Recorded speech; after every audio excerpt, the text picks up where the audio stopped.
Hello everyone, my name is Ghazala and you're watching Kitchen Love Stories with me.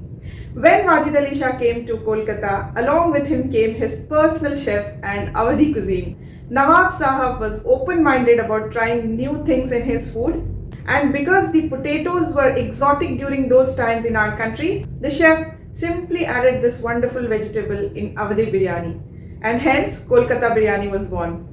Many people have failed in perfecting this wonderful dish, and which is the reason behind many misconceptions about this wonderful biryani. This is a very flavorful but subtle in taste dish which is going to be your favorite if you make it yourself with the tips I'm going to show you today.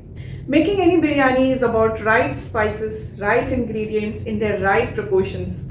Also, I feel the process should be followed exactly the way it was followed hundreds of years ago for you to differentiate and understand the taste of every kind of biryani. You know what I'm trying to say, right? Another important factor is to use right kind of rice, which is a key for this dish also. This is a long grain aged basmati rice. Be careful when you choose basmati rice for your biryani, as it should be aged 1 year and above, which will be mentioned on the rice pack. Now when we know the history of this biryani, we know the kind of rice to be used. Let us bring out all the ingredients along with the spices, and with the proper cooking technique, let's make one of the wonderful gem from our country, Kolkata biryani. Let's make it. As mentioned in the intro, this is aged long grain basmati rice which should be washed very gently, at least 3 to 4 times or until the clear water runs out from this rice. And then we are going to leave this to soak until we prepare other things for this biryani. Do not worry about the soaking time because this is the aged basmati rice and it won't get spoiled. And for Kolkata biryani masala, we'll take some green cardamoms, brown cardamoms, some cloves, star anise, cumin seeds, caraway seeds, cinnamon, a teaspoon of white pepper. This is completely optional. A teaspoon of black pepper. This is a very small piece of nutmeg, but if you have a bigger one, add half of it. Mace. Do not exceed the mentioned quantity of the spices. Add some cube pepper, which is called kebab chini, and this is not optional. You have to add this. Some bay leaves. The masala I am showing here is for 1 kg of meat and 750 grams of basmati rice. As I said, do not exceed the mentioned quantity of all these spices, and if that happens, the flavor and the taste of Kolkata biryani might change. All the 3 kinds of peppers have their own taste and flavor, which is needed for this biryani. Now this is the time we are going to grind all of this into a very fine powder. Make sure to break the cinnamon pieces into a small ones before we add everything into the grinding jar.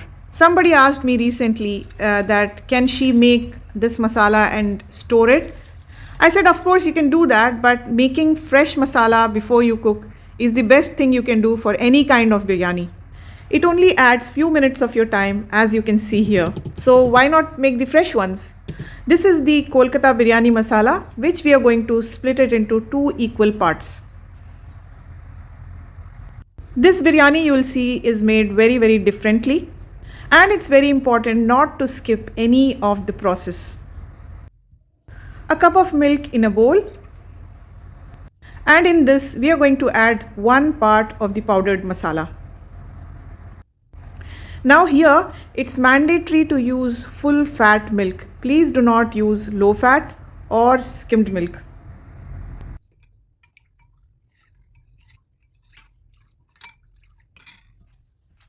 Another half cup of water in this.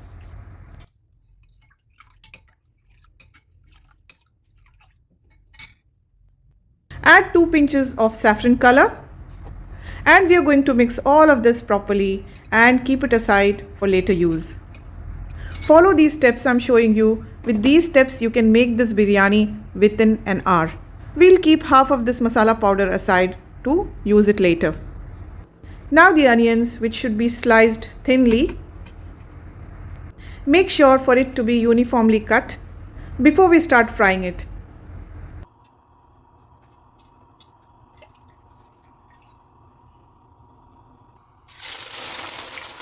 We are going to fry this onion until they turn golden brown and then remove them. We fried these onions on high flame. Keep sauteing them so that they don't burn. Spread out the onions in the plate and we are going to keep this for later use. Now this is the very important ingredient in this biryani: potatoes. Pick the medium sized potatoes, peel them and cut them into halves. Wash them and dry and then add some turmeric powder and little bit of salt. Coat turmeric and salt into all of these potato pieces properly. And now this is the time to fry all of these potato pieces into the oil in which we fried onions. What happens by doing this is the flavor of wonderful fried onions gets into the potatoes, fried potatoes, and it tastes awesome. We have fried these potatoes on high flame, crisp and golden. It's time to remove them. We are going to keep these potatoes also aside for later use. On medium heat, in the same oil, we'll add few cloves, a small piece of cinnamon stick and bay leaves. Once the clove starts crackling, we'll add the washed and drained mutton pieces and switch the heat on high flame. We'll just give this mutton a gentle mix in the oil.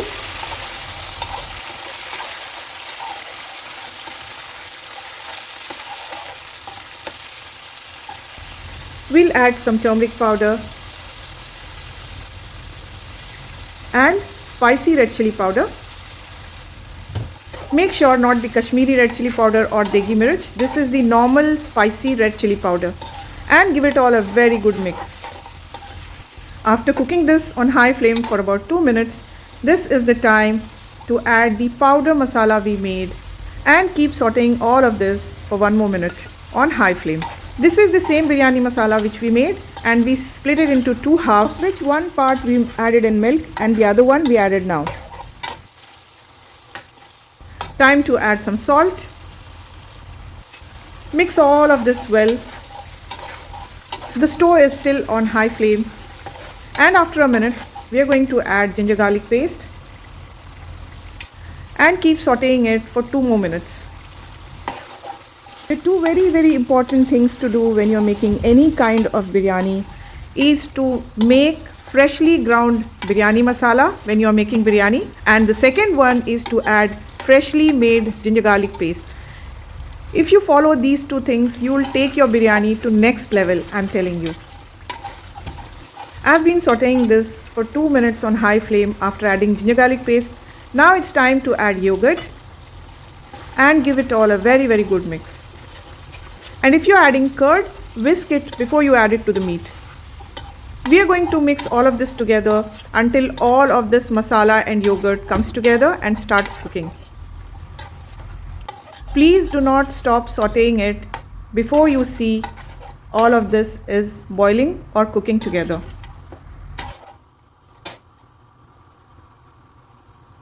You can see everything is cooking now. So this is when we add half of the fried onions we kept aside. We'll add half of it. The other half we'll keep it aside for later use.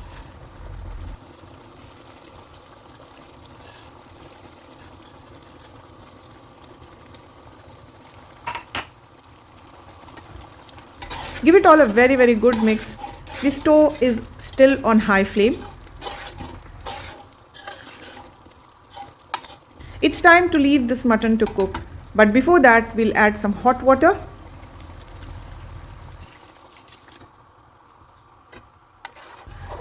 Mix all of this together well, and then we are going to cover this and cook this on low flame for about 20 minutes. And this is how it will look after 20 minutes. Give it all a gentle mix, and I checked the meat, it is half cooked now. When the mutton is half cooked, we are going to add the fried potatoes in it and cook for 20 more minutes. But before that, gently drown all the potato pieces into the gravy so that it cooks well. 20 minutes on low to medium flame, and then we'll check again. After we added potatoes into the gravy and we left it to cook, now we are going to boil water to cook the basmati rice for biryani. And for that, we need few cardamoms, few cloves, cinnamon sticks, brown cardamom. Lock all of this into a mesh properly. And time to add this mesh into the water. Also add few bay leaves and salt. This is 2.5 liters of water in which I have added 6 teaspoons of salt. This amount of salt and water will be appropriate for the rice we are going to cook, which is 750 grams of rice. And now after 20 minutes, this is all done. Potatoes are cooked well. We are going to remove them very gently, one by one. I want to tell you something here. I have seen people boiling potatoes in water for this biryani. Tell me, how will the flavors get into the potatoes if you boil them into water? The meat is also cooked very well. We are going to remove all the pieces of the meat and strain this gravy very, very well. This is again a very, very important step which should not be missed for this biryani.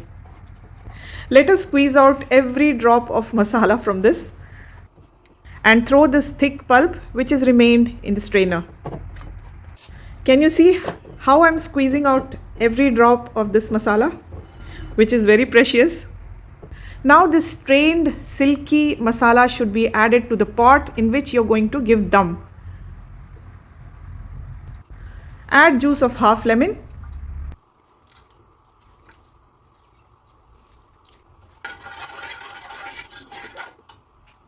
It's time to bring in the biryani masala we added in the milk with the saffron color. Add half of it. That's it.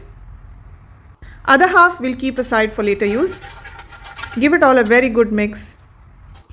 Now taste for salt. A full tablespoon of salt goes in.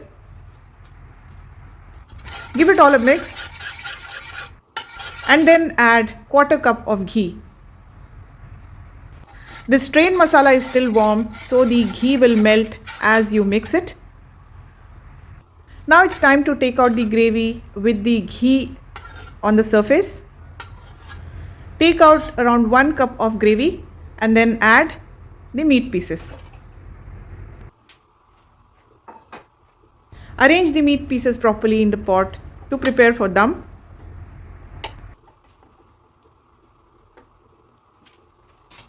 Time to add potatoes. Arrange the potatoes also in equal distance. Time to add some rose water, not the rose essence, but rose water. Now this is the half of the onions which we kept aside. We are going to make it into 3 equal parts. 1 part we are going to add it on this. This is called akhni and which is ready. We are going to keep it aside and let's start cooking rice now. Strain out all the water from the basmati rice which was soaking and add it to the boiling water.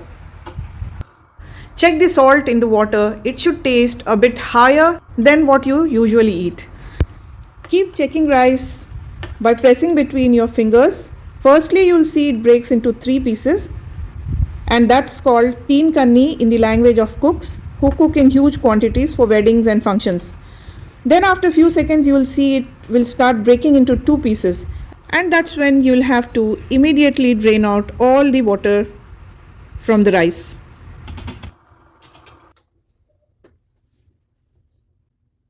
After draining water from the rice, it's time to prepare for dum. And for this process, first thing we will add is unsweetened milk solids, which is called khoa in Hindi, to our already prepared akhni. You will easily find this khoa in any Indian sweet shops. And if you are living abroad and can't find this, simply start boiling 1 cup of full fat milk on medium flame until it dries and turns solid. That's it. And after adding milk solid, we'll add half of the rice we boiled and start layering it. At this stage, switch on the flame and keep it on medium heat. This is the first layer we are preparing. After spreading out the rice properly, next thing we'll do is to sprinkle the masala added milk, we will just sprinkle half of this and save the other half for another layer.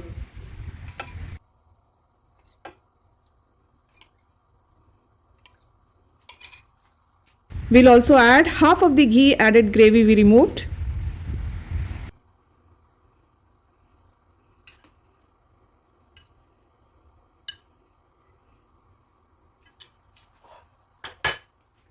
Remember we saved this fried onion? We'll add all of it. Next we'll add all the rice we saved and repeat the process we did before.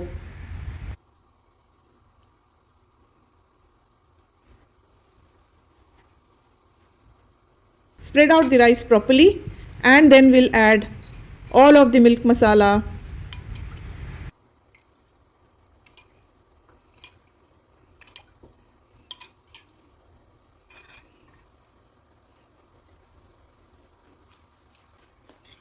Next we'll add all of the gravy we saved.